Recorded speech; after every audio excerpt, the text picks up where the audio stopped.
What's up, guys? Pat here with my first video about the project car since October, I think. I think that was the last time I made a video about this thing.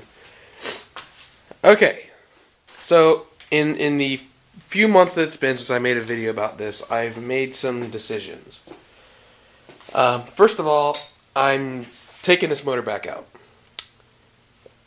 And here's why. I'm worried about the clearances for the turbo up pipe. Some people have told me it's a problem. Some people say it's not a problem. But I mean, if you look down here, I'm not sure if there's enough lighting for you to see it, but the back of the head is right over where the up pipe would come up. So I foresee that being a major problem. So I'm thinking what I'm probably going to do is take this out and, I don't know, maybe sell the block and recoup some of the costs. And I'm going to go with a much easier swap so I can have this ready in time to do a little bit of racing this season, because I missed all of last season because I didn't have a car that I could race with. What I'm going to do is I'm going to put in an EG33 SVX flat 6. That should be good for 230 horsepower out of the box and 250 if you chip the ECU. And I mean literally old school chip tuning the ECU. There's a company out there that makes tunes for it. And I'm not a big fan of out of the box tunes, but it's a pretty cost effective solution for, you know, getting up and running quickly. So I'm going to take this out. I'm going to maybe sell the block. If you know anybody that's interested, have them message me on one of the miscellaneous Subaru forums I'm on. I'm Drink It Down on RS25, and I'm also Drink It Down on Nasiok. But I'm going to take that out, rip it all apart, and I'll probably hang on to some of the other stuff. I'll probably hang on to the STI intake manifold and all that. But that's going to come out. In place, we'll go an EG33, and I will send out my harness to have it professionally merged so that it becomes a plug-and-play deal. I really want to have this thing going so I can race this season. I'm really not happy that I didn't get to race it all last season. I miss it. I'm sure I've probably gotten a little rusty. I used to be actually pretty good at it.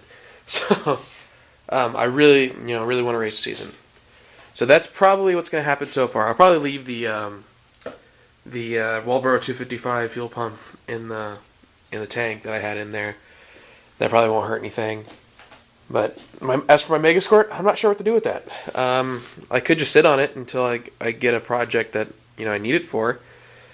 But I mean, I don't want to think about how much I spent in parts for this thing. Trying to piece it all together. And it probably, to be honest, it probably wasn't the best move to go with this route. I realize that people have done it, and but I also realize that not many people have done it, and there's not much documentation on it. So I'm having kind of a little bit of buyer's remorse right now for the decisions I made. So that'll come out.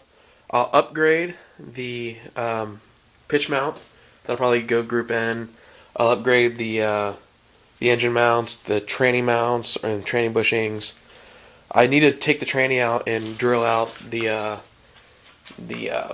shifter linkage so I can replace two of the bushings that I didn't get to replace because you need to knock out the pin there. So what's going to happen is this is going to get towed to the shop that I work on all my other cars at, and we're going to do this all in one Saturday.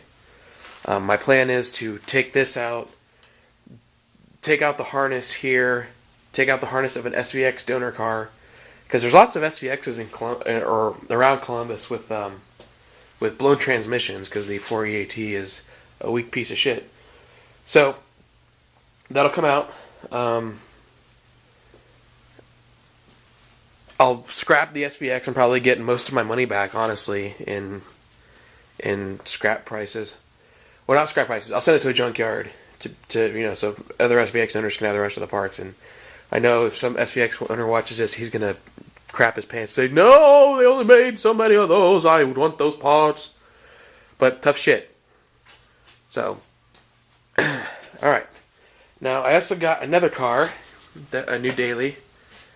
It's not done yet. It's a Legacy Brighton with blown head gaskets, of course. I wouldn't buy a Subaru any other way. That'll take a solid Saturday to fix. That's a 5-speed, no rust anywhere. That's one of the reasons why I bought it. 2 is only $500. So it's got the sweet diffuser spoiler thing on the top. That'll be my new daily. But as of right now, I've been sharing this with my mom, which sucks. But hey, whatever. I'd like to finish stripping the interior out. I think I've decided that this is going to go probably full race car. What I want to do is I want to take the electric motors and stuff out of this and the door cards and whatnot, and put it in my Brighton because my Brighton only has crank windows. So I've got several projects going on right now that I'm dedicating my time to as soon as it gets a little bit warmer because I don't like working in a cold garage. So yeah, that's that. I'll probably leave this dash in. Just taking the bottom panel out alone gave me enough leg room. Because I'm a fat dude, I got big legs, and I would always like cut into my legs on the plastic panel that was down here. But yeah, this actually provides quite a bit of room. So some other things to talk about. I made a few errors, I guess, regarding my clutch. I thought you could machine a Subaru flywheel. Apparently you can't. Apparently you have to replace it. Because they took so much off that my clutch doesn't work right anymore. I tried adjusting, compensating for the space that was removed, but apparently I can't do that either. So that'll come out. I'm going to see if I can purchase a Lighten flywheel, and yeah, that'll be good. The EG33 should be a lot of fun.